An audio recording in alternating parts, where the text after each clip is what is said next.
given talks in just about every single type of location you could imagine in the world, from the most extraordinary paradise to the most inner city environment possible. And I feel totally blessed whenever I get to a place like Fivelements. The beauty, the natural serenity, the sacredness of the land, the purity of the environment. It's a thrill, and it's always a total blessing to have an environment like this with which to share the information that I like to share, and to be given an opportunity to speak about great important health discoveries in a magical environment such as Fivelements is literally the best thing that I could ask for.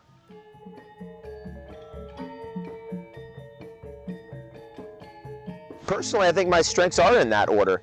Health is number one, of course, and I think that I've got the immune system nailed down about as well as anybody alive on the earth. My research into the human immune system and how to bring our immunity up or down as needed, how to modulate our immunity, how to develop a sophistication of immune system weapons is very much in probably the higher echelon of all knowledge available in the world. So that's a particular focus. Another, of course, great focus, second on the list, is natural nutrition, which has always captivated me. Raw and living foods, superfoods, super herbs, living spring water, and everything in between are not only things I like to communicate about, but also those are the ways that I live. And I've been living that lifestyle now for 22 years and living as a raw foodist for 17 years. And it's been an absolute joy. It's really wonderful to not only live that way, also to share it. And then natural beauty. In 2001, I wrote a book called Eating for Beauty. It's probably my best-selling book still today, and it's about bringing back beauty as an ethic, a cultural ethic. Instead of something that's associated with vanity, it's something that we aspire to develop within ourselves to bring in the food, mineral, cosmetics, a very interesting selection of words, food, mineral, cosmetics, with which to transform our inner environment, which then expresses outward as our skin, our hair, our nails, as natural beauty.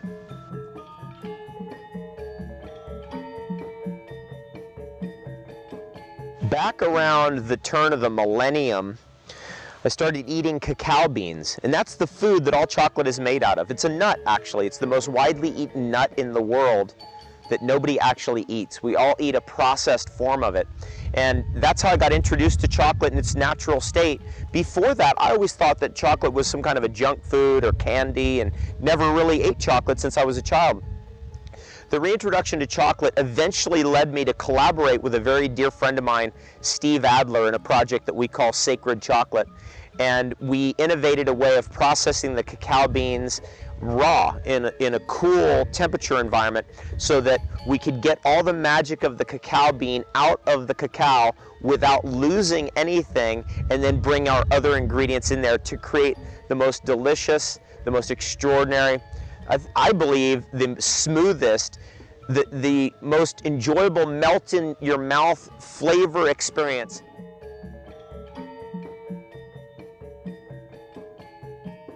Chocolate always has been the biggest cash crop in the world, and in particular in Brazil and in the Amazon. If chocolate is farmed in the natural way with all the natural ecosystem intact without cutting anything down, chocolate does very, very well. And also that type of farming environment keeps all the diseases away from the chocolate tree. There's great hope in places like Java, in Bali, in Brazil, for natural chocolate farming, and that's in fact what's happening. Small-scale farms, small-scale cooperatives where chocolate is purchased by these cooperative ventures that are then shipping and preparing the chocolate and sending it off to the Western world. This is something that can bring back a lot of financial abundance to the local communities, and this is only going to increase in the future. One cacao bean has always been worth what we call in America a quarter, or 25 cents, 1/4 of a dollar. But right now, because of the way food is processed and the distribution of food and the way that there's some things going on that are really other than an integrity in the third world, we're seeing that the price of chocolate beans, the individual cacao bean, has been suppressed. but it's going to come back up. It's kind of like gold and silver. They always kind of fluctuate, but you know where the real value is on average. And I'd say that a good investment right now in the world of agriculture is to grow chocolate, especially in the beautiful, pristine environments of Bali, of Brazil, and Java. The Sakti restaurant here at Five Elements is serving a pure, pristine, raw, organic cuisine of vegan and living foods. And that is something that we're going to be seeing more of at different facilities around the world. It's an extraordinary treat to be able to eat at the Sakti restaurant. And what we're really dealing with worldwide is a crisis of education. As more people discover the magic of raw and living foods and vegan foods, they're going to want to eat it.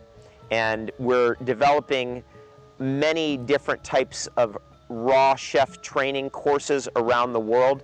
I was working on some of that yesterday, and we've been training chefs from some of the great five-star restaurants and hotels around the world, and it's gradually getting out there. But when I come to Bali, this is the place I like to be, right here at Five Elements at Sakti restaurant, where I get to experience the beautiful Balinese flair that's in the food here. I've always felt a very strong affinity for the natural world.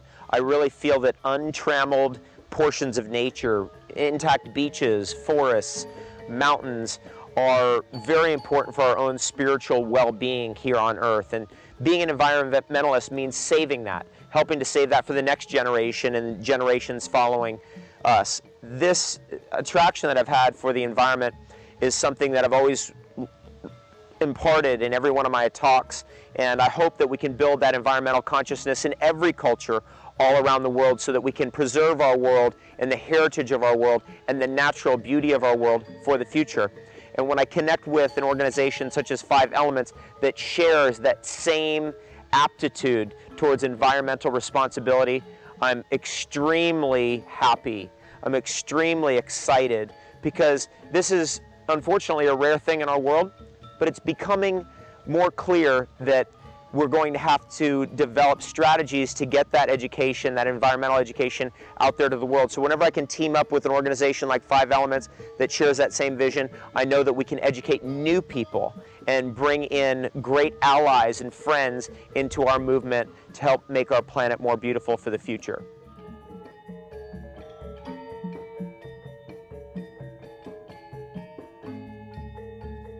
Through the way that I live, the particular lifestyle that I aspire to, the yoga, the raw and living foods, the superfoods, the herbalism, I feel like I've been able to generate a stress defense shield and take on more than I probably should have, to be honest. I'm very ambitious, so I like to take on lots of projects and lots of responsibilities, which does add more stress. I like to face my problems in style, however, and if you feel fit, if you feel happy, if you feel healthy, you can meet those stresses with more of a shield. And again, I call that a stress defense shield. And that can be cultivated through lifestyle, in particular through diet.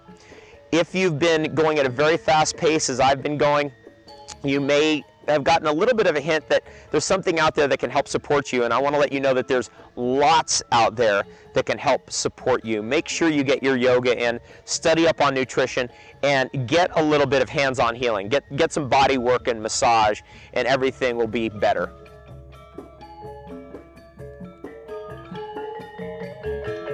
I always have at least 24 book projects in the works at any given time, and I'm working on a book right now on my favorite subject, which is the area of hormones and how we can stave off some of the hormonal problems that have been developed, which can turn off many different cancers, including prostate cancer and breast cancer.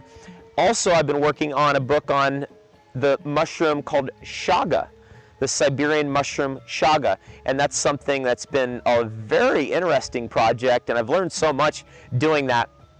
I also have a project that's cultivating right now, and it's about having the best day ever every single day. At Five Elements here in Bali, Indonesia, every day is the best day ever. I'm David Wolfe, letting you know that there's magic that awaits you in the Hindu kingdom, the jewel of Indonesia, known as Bali.